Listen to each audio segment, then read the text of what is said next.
ચૂંટણી પહેલા ગુજરાતમાં પક્ષ પલટાની સિઝન સક્રિય થઈ હોય તેવી સ્થિતિનું નિર્માણ થયું છે। ફરી એકવાર જાણે કે રાજકીય પાર્ટીમાં ભરતી મેળાની શરૂઆત થઈ હોય તેવી રીતે કાર્યકરો અને નેતાઓ પક્ષ બદલી રહ્યા છે। ત્યારે આમ આદમી પાર્ટીના ડેડિયાપાડાના ધારાસભ્ય ચૈતર વસાવાએ હવે નર્મદા જિલ્લાના રાજપીપળામાં ગાબડું પાડ્યું છે। 200થી વધારે અન્ય પક્ષમાં જોડાયેલા કાર્યકરોને આમ આદમી પાર્ટીમાં જોડ્યા છે। તેઓ કહી રહ્યા છે કે તેમના કામથી પ્રભાવિત થઈને આ બધા લોકો આમ આદમી પાર્ટીમાં જોડાયા છે। કેવી રીતે જોડાયા છે આ લોકો, શું સમગ્ર મામલો છે, વિગતે વાત કરીએ। વૈષ્ણવજન તો તેને કહીએ જે પીડ પરાઈ જાનાને રે। નમસ્કાર દર્શક મિત્રો, નવજન ન્યૂઝમાં આપનું સ્વાગત છે। હું છું ફૈઝાન। વિસાવદરની ચૂંટણી જીત્યા બાદ આમ આદમી પાર્ટી એક્શન મોડમાં જોવા મળી રહી છે। જાણે કે કાર્યકર્તાઓ અને નેતાઓમાં એક નવી ઉર્જાનો સંચાર થયો તેવું કહેવાય રહ્યું છે। અને આજથી તો કેજરીવાલ, જે આમ આદમી પાર્ટીના રાષ્ટ્રીય અધ્યક્ષ છે, તેઓ સદસ્યતા અભિયાનની પણ શરૂઆત કરાવવા જઈ રહ્યા છે। આગામી સમયમાં લાખોની સંખ્યામાં કાર્યકર્તાઓને જોડવા માટેને ટાર્ગેટ હોય તે આ સદસ્યતા અભિયાન પછી આપવામાં આવી શકે છે। અને તેને લઈને હવે સદસ્યતા અભિયાન પહેલાં જ આમ આદમી પાર્ટીના જે અલગ અલગ નેતાઓ છે તે પોતાના જિલ્લાઓમાં કાર્યકર્તાઓને જોડતા સફળ જોવા મળી રહ્યા છે। ત્યારે વાત કરીએ તો આમ આદમી પાર્ટીના ડેડિયાપાડાના ધારાસભ્ય ચૈતર વસાવા તેઓ દ્વારા પણ ભારતીય જનતા પાર્ટીના ગઢમાં ગાબડું પાડવાની શરૂઆત કરવામાં આવી છે। નર્મદા જિલ્લાના રાજપીપળા ખાતે પાટણા ગામના સરપંચ સહિત 200થી વધારે લોકોને આમ આદમી પાર્ટીમાં તેમણે પ્રવેશ કરાવ્યો છે। સાવણું જે કહેવાય છે તેમાં એન્ટ્રી અપાવી હોય તે પ્રકારની ચર્ચાઓ વેગવાન બની છે। તેના જ કારણે નર્મદા જિલ્લાની રાજનીતિ પણ ગરમાવાની શરૂઆત થઈ છે। જેમાં ડેડિયાપાડાના ધારાસભ્ય ચૈતર વસાવા અને નર્મદા જિલ્લાના આમ આદમી પાર્ટીના પ્રમુખ નિરંજન વસાવાની ઉપસ્થિતિમાં આ તમામ લોકોએ 200થી વધારે કાર્યકરો અને નેતાઓએ આમ આદમી પાર્ટીનું દામન થામ્યું છે। ત્યારે આ મામલે શું કહી રહ્યા છે ધારાસભ્ય ચૈતર વસાવા તે સાંભળી લો।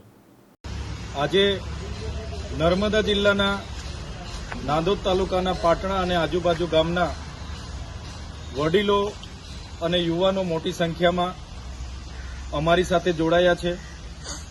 એમણે અમારી ટીમની કામ કરવાની રીત, લોકો સાથે ઊભા રહેવાની અમારી જે રીત છે એ જોઈને એમને પ્રેરિત થઈને અમારી સાથે જોડાયા। સાથે અમારી આમ આદમી પાર્ટીમાં અમે સૌનું સ્વાગત કરીએ છીએ, સન્માન કરીએ છીએ। આવનારા દિવસોમાં એ તમામ વડીલો યુવાનોના માર્ગદર્શન હેઠળ એમના સહકારથી આવનારા ભવિષ્યમાં નર્મદા જિલ્લાના લોકોને ન્યાય આપવાનું કામ અમે કરીશું। વિકાસલક્ષી જે પણ યોજનાઓ છે એ યોજનાઓ છેવાડાના વ્યક્તિ સુધી પહોંચે એ પ્રકારનું કામ અમે કરીશું।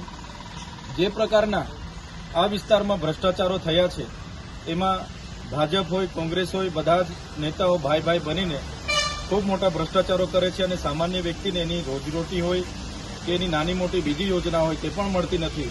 ત્યારે આ લોકોના જોડાવાથી આવનારા દિવસોમાં એ યોજનાઓ પણ લોકો સુધી પહોંચે, આ વિસ્તાર ભ્રષ્ટાચાર મુક્ત થાય એવા તમામ પ્રયાસો અમે કરીશું। સાથે સાથે ન્યાયિક રીતે આદિવાસી સમાજના જે બંધારણીય અધિકારો છે, આદિવાસી સમાજમાં જાગૃતતા લાવવાનું કામ છે। આદિવાસી સમાજમાં જે વ્યસનો છે, અંધશ્રદ્ધાઓ છે, કુટેવો છે, કુરિવાજો છે એ દૂર કરવા માટેનું કામ પણ આ તમામ વડીલોના માર્ગદર્શનથી, આ યુવાનોના સહકારથી અમે આવનાર દિવસોમાં કરીશું। ફરી એકવાર આ અમારી ટીમમાં જોડાનાર તમામ વડીલોનો, યુવાનોનો અને જે પણ લોકો એમને આ બાબતે સહકાર અને સમર્થન જાહેર કર્યું છે, અમારી પાર્ટી પરિવાર આમ આદમી પાર્ટીમાં એ લોકો જોડાયા છે, બધાનો અમે સહજતાથી સ્વાગત કરીએ છીએ અને આવનારા દિવસોમાં એક ટીમ બનીને અમે આગળ વધીશું। ધન્યવાદ। જય આદિવાસી, જય જવાહર।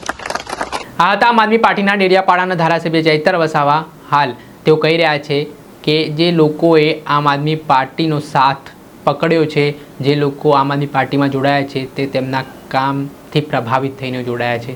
એ રીતે ચૈતર વસાવા કહી રહ્યા છે કે હું લડત ચલાવું છું, ભ્રષ્ટાચારની બાબત હોય કે પછી શિક્ષણનો મુદ્દો હોય, તેમજ આદિવાસી સમાજના દરેક મુદ્દાઓ છે તે મુદ્દાઓને લઈને પણ તેઓ આગામી સમયમાં આ જ પ્રકારે લડત ચલાવવાના છે। એટલે આમ આદમી પાર્ટીની તાકાતમાં નર્મદામાં વધારો થયો હોય તેવું પણ કહેવાય રહ્યું છે। અને 2027ની ચૂંટણી પહેલાં આ રોડમેપ, આ એજન્ડો છે તમામ રાજકીય પાર્ટીઓ દ્વારા તૈયાર કરવામાં આવી રહ્યું છે। અને તેને જ લઈને હવે આમ આદમી પાર્ટી છે તે ખાસ કરીને આદિવાસી વિસ્તારોમાં આદિવાસી ચહેરા તરીકે ચૈતર વસાવાનું નામ આગળ ધરી રહી છે, તેમને મહત્ત્વની જવાબદારી સોંપવામાં આવી રહી છે અને કેવી રીતે આદિવાસી વિસ્તારોમાં આમ આદમી પાર્ટીનું પ્રભુત્વ વધે તે માટેના પ્રયાસો પણ કરવામાં આવી રહ્યા છે.